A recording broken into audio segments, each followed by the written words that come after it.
potential energy to kinetic energy? Like we lost 3 joules of potential energy? You gain 3 joules of potential energy. Okay, it's the other way around. Because as it moves up, you get a higher potential energy, but the gravitational force, the conservative force, is opposite the direction of movement. So it's moving from one reason to another. Yeah. And that negative 3 joules represents the move of it in the opposite direction. Opposite from the way that the force wants to take it. Because Okay, you think of it as like that's the object doing work and it's taking 3 joules from that thing doing the work to it. Like is working against gravity. Gravity's Yeah, one- I think that's legitimate. Okay, like gravity's trying to push it down, but it's still going up. Yeah. Okay. And it could be that somebody's lifting it up. And that's So they're doing positive 3 joules of work on the object, and the work's doing 3 joules of, try that one again. Yeah, so by non-conservative work, if I lift an object up so that it's, oh, I got a negative there. I'm lowering it. So I am doing negative 3 joules of work on it. I'm trying to work in what Chance was saying, and I've forgotten what you said. I said, so it's like, that's how much work it's taking away from the object doing the work to the other object. So if you're moving something up, then it's taking 3 joules from you. Or, I think that's what the issue is.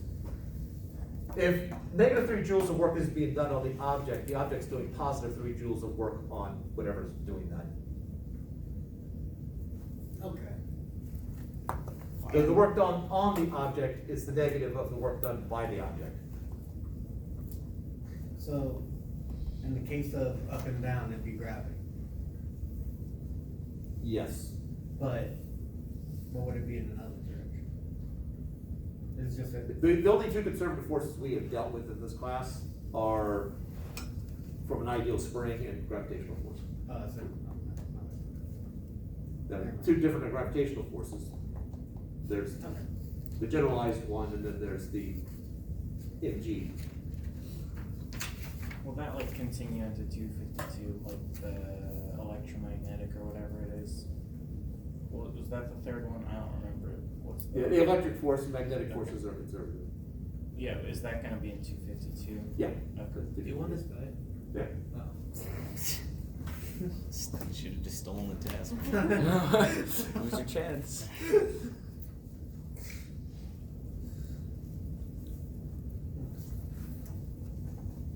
I think trying to tag on to what Chance was saying, I think works better with,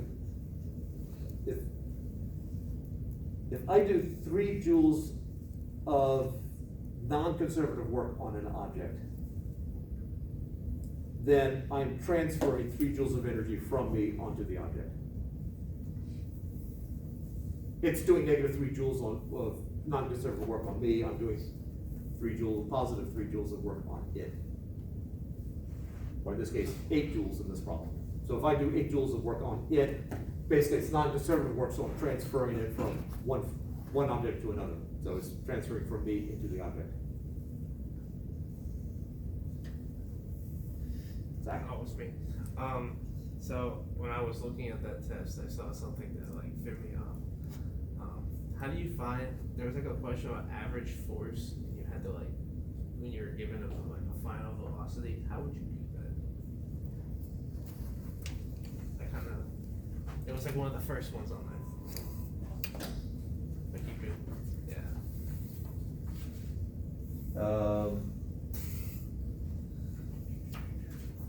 So that was under the energy and momentum. Yeah.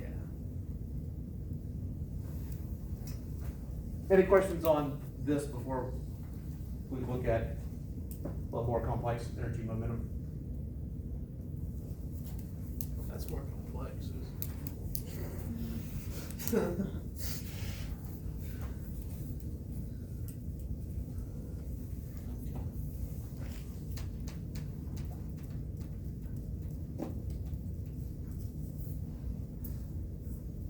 Going back to Chance's comment.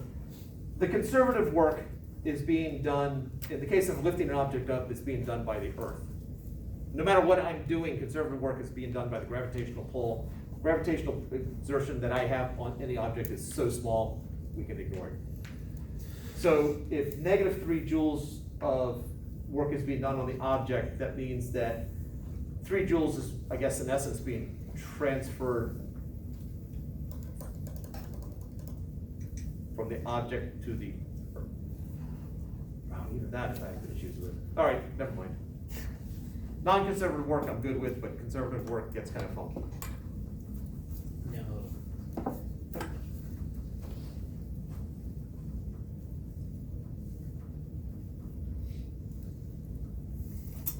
I think it would hold though. It's being transferred to the.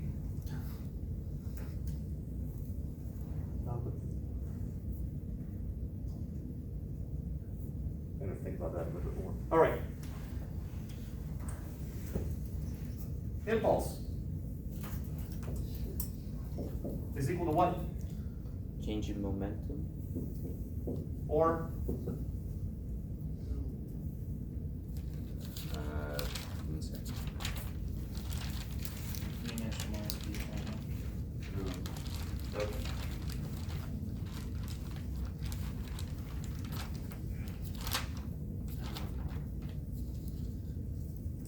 Uh, Mass force times- time. Oh, go ahead.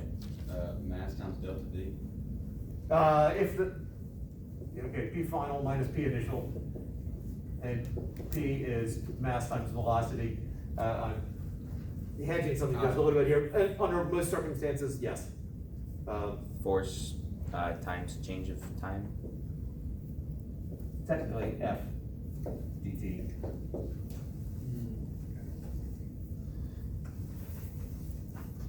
The hesitation is that all the problems we have dealt with, mass has not changed, other than if they stick together, but we haven't dealt with like a rocket problem.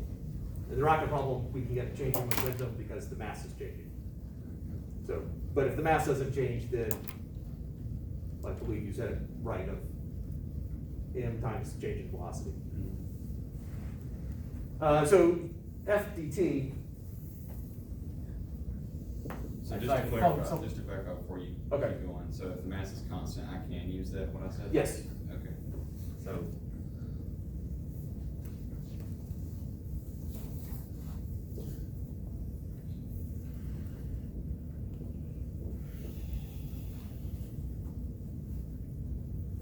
Right. I think that's what you said. That is what I said. Okay. So if I have some function f of t, or some function of f with respect to t time, and it looks something like that. If I'm going from time, we'll just say 0 to some time t sub 1. Okay. Basically, I'm finding the integral of f dt is just the area underneath this, which would just be the average value times that change in time. So this, so that's F average.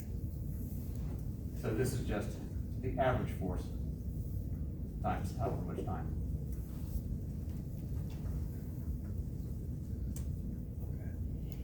Mean value theorem? Is that what? I'm trying to remember the calculus terminology. Oh, goodness, maybe? I think that's pretty sure that's what it's called.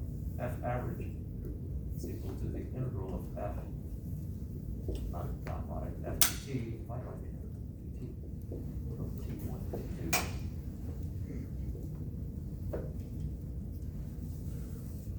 And that's just the impulse. And that's just however much time it was. I'm not sure if the blank stare is of course or of no idea what you're talking about. Okay. The integrals are kind of throwing me off, but You have, Area under the curve? yeah. yeah, so once you find the integral of the, we're looking, in the end, what are we trying to find? We're trying to find So- the average force. In this particular problem, what I gave you, the one to which Zach was referring, was I'm asking what is the average force if after 5 seconds of influence, I give a final velocity. I give you initial velocity, the mass of the person, I give you the final velocity and ask you to find what is the average force. Oh, so it would just be the impulse divided by time? Yep. Oh, okay. Or change of momentum divided by time. Cause Oh, yeah. Now I understand.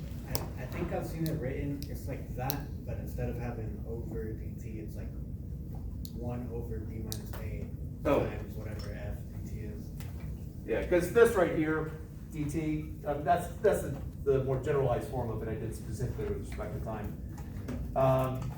This is just integral dt, this whole thing just becomes t2 minus t1, or b minus a if we did from a to b. And then it's one over that just because it's a denominator, right? Yes. Right, so that's what that problem is. So the trick on that problem was recognizing I've got I hat and j hat.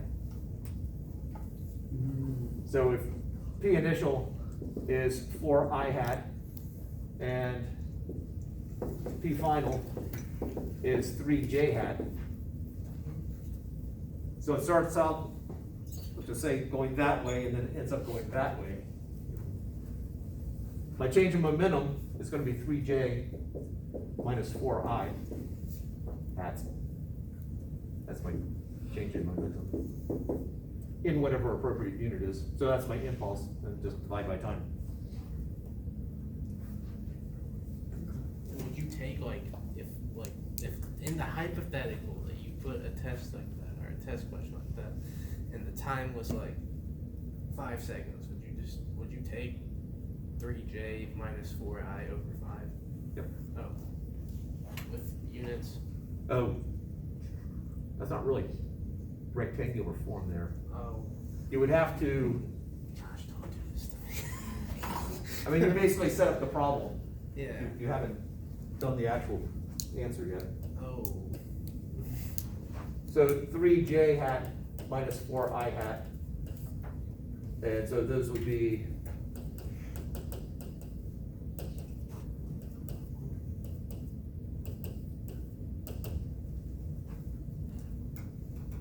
you keep it as a fraction, so 3/5 j hat minus 4/5 I hat.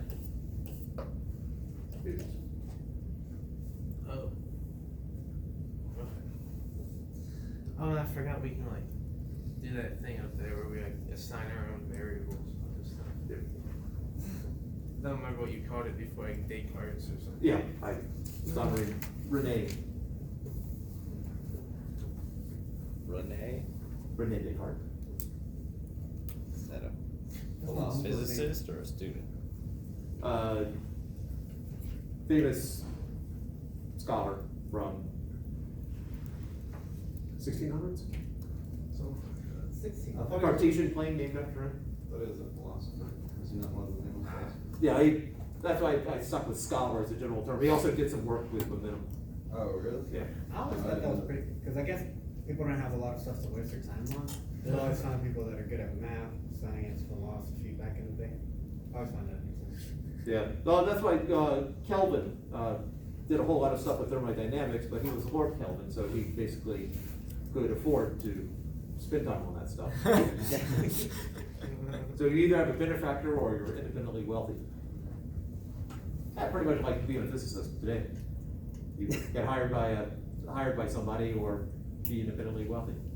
If you can, I recommend the independently wealthy route, but that's up to you. Do you think that some of these famous 16th century physicists or even just, like you said, scholars, if they had the resources that we had today, do you think they would just shame us in how ignorant we are in life? You know, I wonder about that, because, I mean, if Newton were transported to today, if Newton had been born in today's time, because Newton was such a generalist, I mean, his fingers are in pretty much all aspects, and then suddenly we throw him into today's world where he has to specialize more. I don't know if he would just find that frustrating. I think he would just know how to do all of it. Well, you know how to do all of it, but I bet if they did come back, they'd understand. Like, they just didn't have the convenience, but if they were born like this, that'd be, they'd Dude, be I like think, us. I think they'd be mad we haven't progressed further. True. Well, if they weren't around a couple hundred years ago and showed up today, then we missed out on that great leap there. That's true, yeah. Hey, I bet he'd be super spread on the internet, though. He'd probably be weeping. He's like, what? How do you know? Alright. There's of course going to be a problem with a perfectly inelastic and perfectly elastic collision. Can we go over how to do the one where there's like 3 methods of doing it and do method 2? That was the one. Oh, the inelastic collision? I think there was like one. Elastic. There was like one where it was like Elastic. super simple to do, and then there was one where you had to like do more. Let's just start out with, The first one was The the inelastic super one. easy one, too. And on speed, and on. 6 kilograms, cruise along at, let's just make it 2 meters per second. And it's gonna collide into something heading towards it, in the game of chicken. Did they both lose? Yeah, I love playing Yeah, with that's what I was cars about on to say. that. No Where one- they come together and stick, correct? 3's point. 5. Yeah, pick stick. Big stick. Someone told me that, I yeah, remember in the that. chat. I was like, Yeah. yeah. Alright, That's smart. It just came to mind. that apparently was the right thing to do. Alright, so, total momentum, Oh, that one has 12, and that one has 20. I'm gonna say no. No, and no. You're wrong on one of them, I don't know which one. Oh. Oh. Ah. Oh my gosh. Well, So, alright. the box on the Quick right, smoke throwing first. negative point. It's -8. Okay. Yeah, that says 12, and that one is negative 20. Okay. I don't have to write them both, they're equal to each other. Alright, so I got 12 minus 20. Without a calculator, we'll just over -8. Is that it? It looks like a fun state We're done? I like that. Oh yeah, man, that's You know, on a test, you can stop whenever you want. I love that. Alright, so I know what the initial total momentum is, what's the final total momentum? The final total? Oh. Is Same. The same.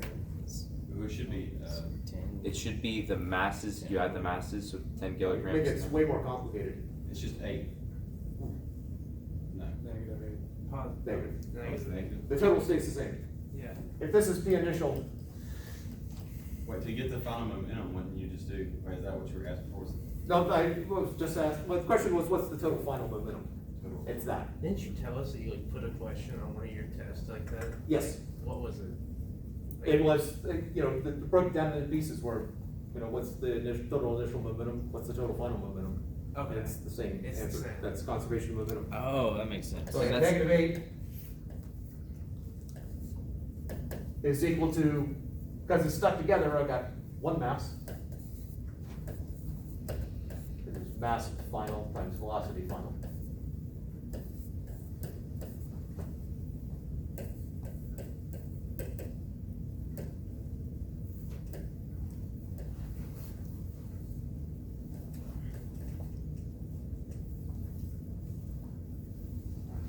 What is that you got in parentheses there? I'm sorry. 10 kilograms.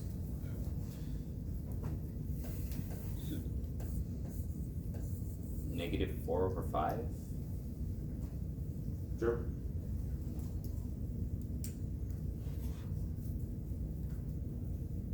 If you like fractions. But who doesn't? Me? Wait. I. It's a good thing you have a calculator.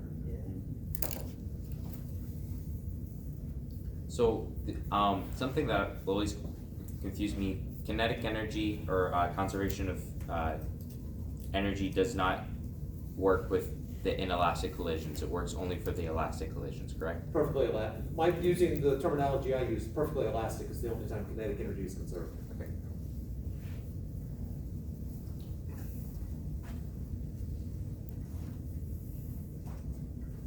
So when you're dealing with particles, it's reasonable. If you're dealing with car accident, probably not so much. But if we brought more calculus into the problem I did at the beginning, showing the temperature kinetic energy relationship, the distribution of velocities, which was Boltzmann's contribution, from my understanding, that's one of the assumptions there, is that the gas particles will hit and kinetic energy is conserved. All right, so now, the perfectly elastic, so kinetic energy is conserved here. There was a request for technique 2. Yeah, that's the one I remember, because it doesn't have any calculus in it, and the less, None of them calculus in it.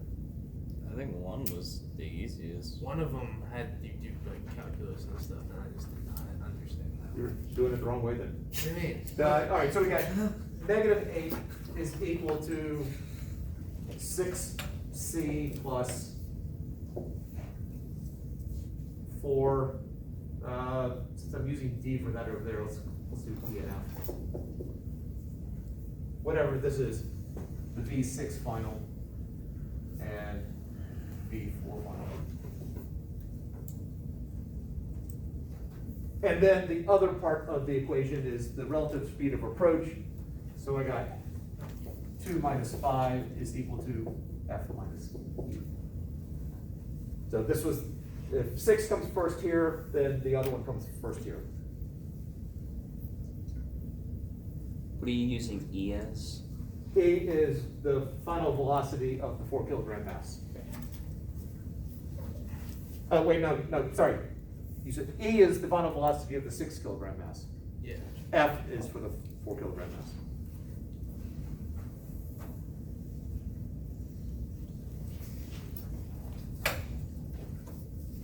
So -3 is equal to F minus E, or F is equal to E minus 3. Let me just divide by 2 just to simplify that. So I get -4 is equal to 3E, and then plus 2 times E minus 3. But -4 is equal to 5E minus 6. 5E is equal to 2.